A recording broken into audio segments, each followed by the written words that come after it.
அனைவருக்கும் வணக்கம். இப்போ நம்ம என்ன பார்க்க போகிறோம்னா எலக்ட்ரோமேக்னெட்டிக் இண்டக்ஷன் இந்த சாப்டரில் லாஸ்ட்டில் இருக்கிறோம். அதாவது ஏசி ஜென்ரேட்டர் படிக்கிறதுக்கு முன்னாடி ஃபஸ்ட்டு ஜென்ரேட்டர்னா என்ன, லோயர் கிளாஸில் என்ன படிச்சிருப்போம், mechanical energy convert to electrical energy, அதுதான் ஜென்ரேட்டர். ஓகேங்களா? சரி, இப்போ அது எப்படி இதாகுதுன்னு பாருங்கள். ஃபஸ்ட்டு ப்ரெஷர் எனர்ஜியை வந்து டர்பைனில் கொடுத்தா டர்பைன் வந்து அந்த ப்ரெஷர் எனர்ஜி என்னவா மாற்றும், மெக்கானிக்கல் எனர்ஜியாக.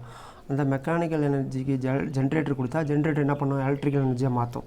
சரி, ப்ரெஷர் எனர்ஜினா என்ன, அந்த பிவின்னு சொல்லுவோம்ல, படிச்சிருப்போம்ல, ப்ரெஷர் எனர்ஜி. Right, okay. இப்போ டர்பைன்னா என்னன்னா, டர்பைன்னா ஒன்றுமே இல்லைங்க, reverse process of water pump. Reverse process of water pump. நம்ம வீட்டில் தண்ணி மோட்ரு இருக்குல்ல, தண்ணி மோட்ரு அதான்.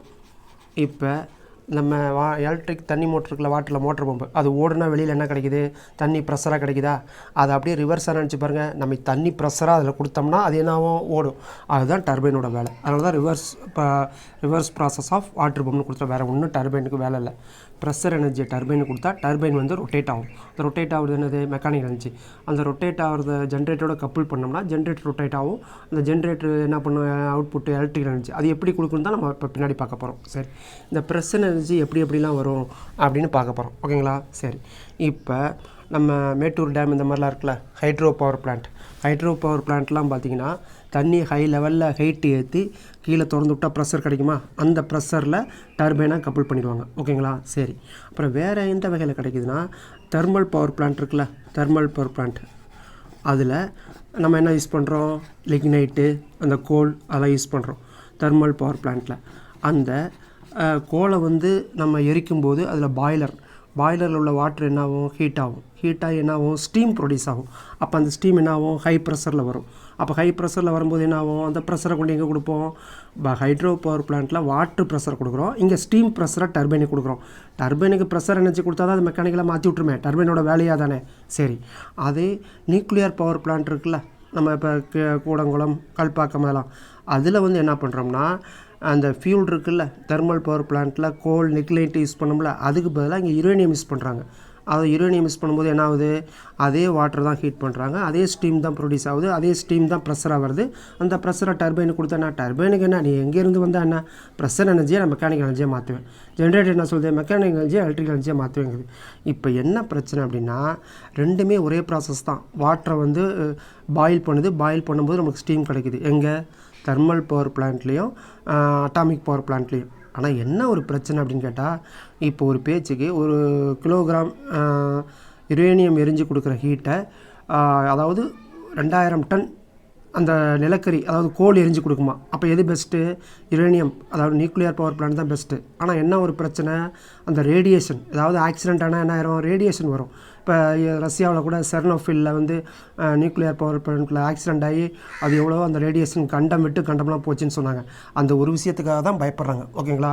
மற்றபடி தெர்மல் பவர் பிளான்ட்டில் வந்து நீங்கள் நிலக்கரி எரிக்கிறனால என்ன ஆகும், கோலை எரிக்கிறனால சல்ஃபர் டை ஆக்சைடு, அதெல்லாம் ஸ்லோ பாய்சன், அது அந்தளவுக்கு எஃபெக்ட் இருக்காது.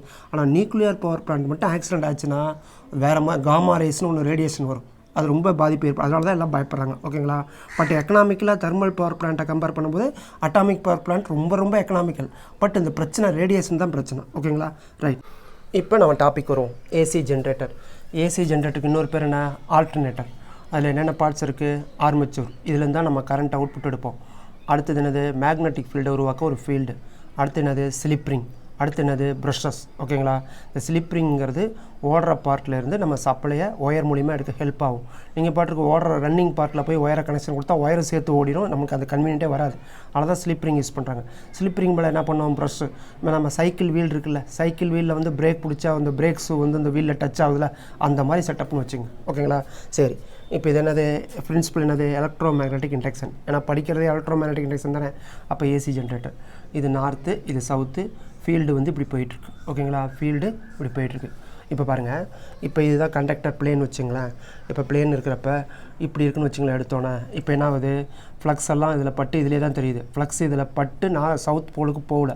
அப்போ என்ன ஆகும், இஎம்எஃப் 0வாக இருக்கும். சரி, அப்புறம் எப்படி ரொட்டேட் ஆகுது, ரொட்டேட் ஆகுது என்னது இப்போ நார்த்தில் வர ஃபீல்டு இதில் பட்டு சவுத்தில் போகுது அப்போ என்ன ஆகும் இஎம்எஃப் மேக்ஸிமமாக இருக்கும் அப்புறம் இப்படி வரப்போ என்ன ஆகும் இப்போவும் 0 ஆயிரும் ஏன்னா ஃப்ளக்ஸ் இதிலே தேக்கி நின்றுக்குச்சு அப்புறம் திரும்பி இப்படி ரொட்டேட் ஆகப்போ என்ன போகும் ரிவர்ஸில் மேக்ஸிமம் போகும் அவ்வளோதான் வேறு ஒன்றுமே கிடையாது அப்போ அந்த 4 பொசிஷன் வச்சு காமிச்சனா என்னது ஃபஸ்ட்டு இப்படி வச்சு காமிச்சனா அடுத்தது இப்படி வச்சு காமிச்சனா அடுத்தது இப்படியா அப்போ எடுத்தது இப்படி இதை 4 தான் அழகாக படம் போட்டிருப்பாங்க எப்படி இது ஒரு பார்ட்டு அடுத்து இது பார்ட்டு அப்புறம் திரும்பி இது ரிவர்ஸ் ஓகேங்களா ரைட் இதுதான் ப்ராசஸ் இந்த மாதிரி இப்போ நம்மளுக்கு என்னது ஃபார்முலா என்ன இன்டியூஸ்டு இஎம்எஃப் என்ன formula is equal to minus dy dt அதாவது rate of change of magnetic flux produced induced EMF இங்கே என்ன ஒரு பைக்கு என்ன ஃபார்முலா மைனஸ் என்னது NBA இங்கே என்னது கண்டக்டர் ரொட்டேட் ஆகுதுல அப்போ என்னது ஆங்குலர் வெலாசிட்டி தானே அப்போ ஒமேகா தானே வரும் அப்போ NBA என்ன வரும்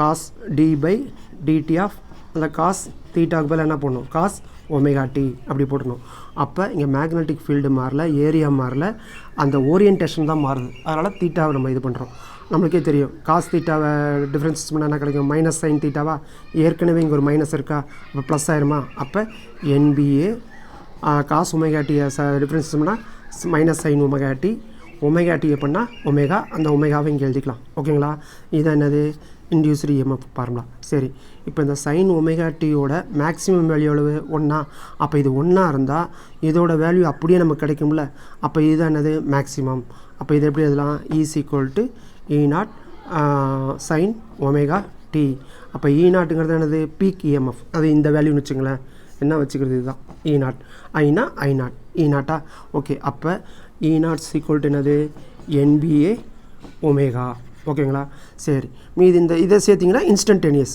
எந்தெந்த ஆங்கிளில் கிடைக்குமோ அதுதான் இதான் வந்து என்னது இன்டியூஸ்டு இஎம்எஃப்க்கு உண்டான ஃபார்முலா இப்போ ஹெச்எஸ்சி வருமால ஒரு சம் பார்க்க போகிறோம் அவங்க வந்து ஆல்டர்னேட்டிங் கரண்ட்டில் கொடுத்துருப்பாங்க நம்ம எலக்ட்ரோமேக்னெட்டிக் இண்டஸ்ட்ரியலில் ஜென்ரேட்டர் பார்த்ததுனால இந்த சம் இங்கே பார்ப்போம் right find the time required for a 50 hertz F equal to எவ்வளவு 50 hertz right alternating current to change it's value from 0 to RMS 0 to என்னது RMS சரி ரைட் நம்ம ஆல்டர்னேட்டிங் கரண்ட்னாவே என்னது நமக்கு டக்குன்னு என்ன ஞாபகம் வரும் சைன் வேவ் தான் ஞாபகம் வரும் அப்படி தான் பீக்கு 0 திரும்பி நெகட்டிவ் பீக்கு 0ன்னு வரும் அப்போ என்ன எழுதுவோம் என்ன கேட்டிருக்காங்க கரண்ட்டு தானே கேட்டிருக்காங்க அப்போ கரண்ட்டுக்கு எழுதுவோம் I ஈக்குவல் டு என்னது I0 sine omega t I0 sine omega t அவங்க என்ன கேட்டிருக்காங்க 0 to RMS அப்போ நம்ம ஐயோட வேல்யூ எவ்வளவு RMSக்கு ஈக்குவலுங்கிறாங்க RMSனால் இங்கே I0 இருக்கா அப்போ RMS என்ன பண்ணணும் I0ஓட கம்பேர் பண்ணி எழுதணும் அப்போ RMSக்கு என்ன ஃபார்முலா RMS ஈக்குவல் டு என்னது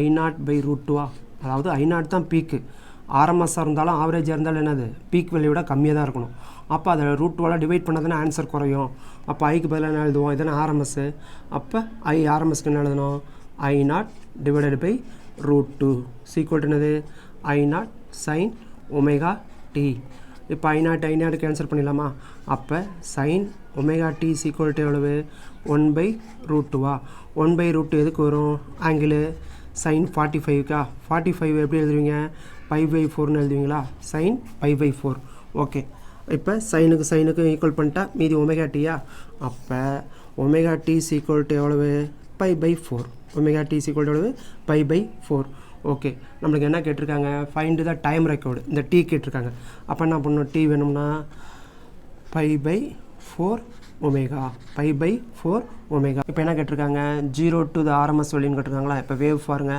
இப்போ இது என்னது ஒமேகா டியா இது வந்து ஐயா ஓகே இப்போ இதான வேவு சைன் வேவு இது என்னது I0 அப்போ I0/√2 இங்கே இருக்குமா அதாவது IRMS I0/√2 அப்போ என்ன பண்ணுறோம் ஒமேகா டியில் இந்த இடத்துல பார்க்குறோம் அப்போ இந்த இடத்துல பார்க்கும்போது என்ன ஆகுது ஃபைனல் மைனஸ் இன்சியல் அப்போ இன்சியல் என்னது 0 அப்போ ஃபைனல் மட்டும் நம்ம எடுத்துக்கிறோம் இப்போ டி ஈக்குவல் டு என்ன வரும் π/4 ஒமேகாவுக்கு என்ன ஃபார்முலா 2πf இன்ட்டு அப்போ டி ஈக்குவல் டு இந்த π கேன்சல் ஆயிருமா அப்போ பை தேவையில்லை அப்போ 1/8f எஃப் எவ்வளவு 1/8 இன்ட்டு 50 அப்போ 1/400 நம்ம சிம்பிளிஃபை பண்ணால் என்ன வரும் 2.5 மில்லி செகண்ட் வரும் ஓகே தேங்க்யூ